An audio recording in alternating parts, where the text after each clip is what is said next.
extend this out kidogo from the bill, and I'd like to bring in the aspect of youth-friendly centers. I'm pretty sure you know about them. Because as seen, it's very difficult, especially for an African parent, a Kenyan parent, to sit down with his son or daughter and talk about their sexual health, their sexual activities. It's really difficult. And as you had said, it will take a long time. If this is to happen, it'll take a long time. And certainly, I don't believe that the generation before us will do it. Because 90% of the friends I have, no one talks to their parents about this. They never had the talk or anything as we hear in the TV and stuff. They just learned this amongst their peers. That's where they learned it. And this concept of youth-friendly centers offers an avenue for the people with information to talk about these things to the youth, like their sexuality, their sexual and reproductive health, so that even if we can't curb this in the previous generation that has gone, these new parents that will come in, who are us, will be the new parents. We are the new parents who will be coming in. We will be comfortable enough. We will have the capacity, since we have been built. We've been built to the capacity from the conversations we have had with our fellow peers who are knowledgeable, or people who are slightly older but have a connection with the youth and are knowledgeable about these products. It will know about the sexuality, sexual reproductive health, and contraception among the youth. It will help us then to talk about this to the generations that come after. For us to comfort up to the fact that this information needs to be passed down to every new generation, then we need to be educated. And as seen, it is really difficult for parents to do that. So the next best person to do this would be a teacher in school or someone in a youth-friendly center. And I believe the provision of this clause would in the bill would then make this avenue whereby the teachers can teach these young people about selected, not everyone, like specific, who have a good connection with the young people and have a good way of relaying these things, so they can teach these young people, the youth, the teenagers, us, about what is to be expected.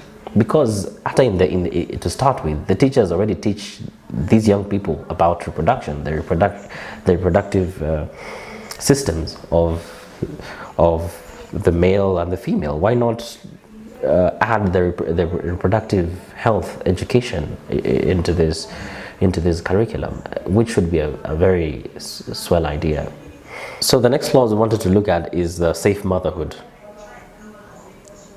And I have no idea why people have a problem with safe motherhood. I really do not. No, I can get the sparks that will fly when it comes to contraception and the reproductive health of the teenagers, but safe motherhood? Why would anyone have a problem with safe motherhood? The conversation, it's mostly the conversation around reproductive rights and abortion. Yes. That is making people uncomfortable with the safe motherhood. Oh yeah. So in case, so safe motherhood comes entwined with consented abortion or termination of pregnancy.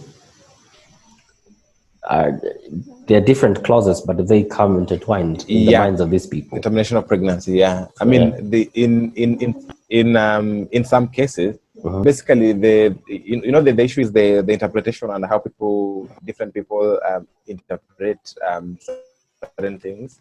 That's why you hear that, oh, now they're sneaking in in this clause. So it's not even about what is provided for. It is what people think is provided for that becomes the basis of conversation. And as we were saying earlier, that if people say, if someone who says they have read the bill and interprets it in a certain way and then goes to tell other people that this is what they mean, then other people are likely to listen to them, especially if they think that that person has authority on that issue. So we have seen lawyers, for example, or doctors who are coming from the church, basically saying that this is what is the issue, and people believe them because they think that they have legitimacy and they have authority on that particular issue. So generally, how are we supposed to demystify this? And going back to the first question I asked Lolionge about giving this information on platforms such as Facebook and WhatsApp and Instagram. How do we get people to stop believing these myths that are put forward by a minority of these people? How do we get people to yani wamoke this story about the So I bill? mean, I think we can learn a lot from them because they're using very creative communication materials. I don't know if you've seen their videos. They have very very nice videos that Oh, you should sometimes even definitely send. you would be like, wow, okay, You should send some yeah. of those so that I can have a look. Yeah, I mean, they are very good videos actually. I mean, leave alone the content, the truth of what they're saying, but they are very persuasive Oh, okay. videos, promising apocalypse and the end of the world. Oh. That these people are finishing us. You know, this is a Western agenda. This is what, and their videos are so well narrated, so emotional, so. Yeah, I mean, you just fear also sells. Fear sells too. Exactly. Yeah. So you in our videos we are like, oh, this is what the bill says. Oh, blah blah blah. But these guys have gone on overdrive. I mean, their Above and propaganda beyond. machine is just fully oiled and ready to go on the road. So I think that's something for us to learn as well on how to be able to develop our communication materials in a manner that speaks to the fears and speaks to the truths and speaks to the lived realities of young people and women of this country. Do you think everyone should be targeted with this? Or is it specific? Do we go with specific people? A specific group of people? I actually think that everyone has an important role to play in this conversation. And I think that we definitely need to reach out to everyone in a manner and in a format that they appeals to their rationality, to their emotions. Because most of the time, people make yeah. Sorry, yeah. Are you here? Yeah, yes, I can hear you. You did that thing again. Okay, you heard what I said, right? Yeah, I heard what you said. Thanks for being around. Thanks for having this conversation with us. I really hope a lot of people get this information and some of these myths that's around the bill and reproductive health, they really get demystified because a lot of people are benefiting from this. And especially as you had highlighted before, these people from lesser backgrounds who need such provisions in order for them to get these sexual and reproductive health commodities and services.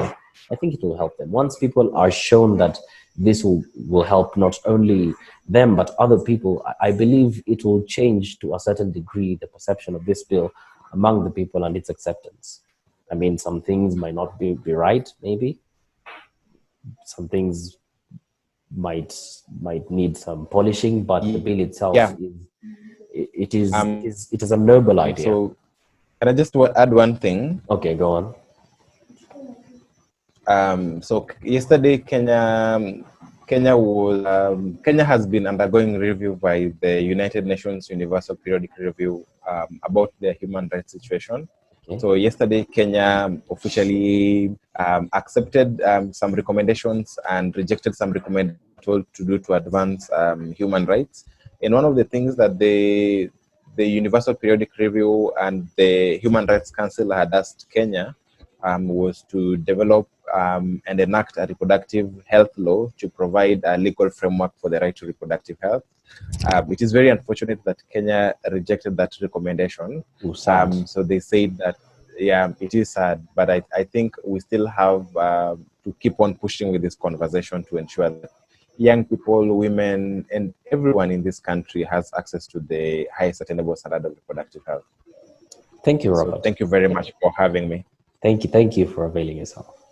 Have a good day. You too.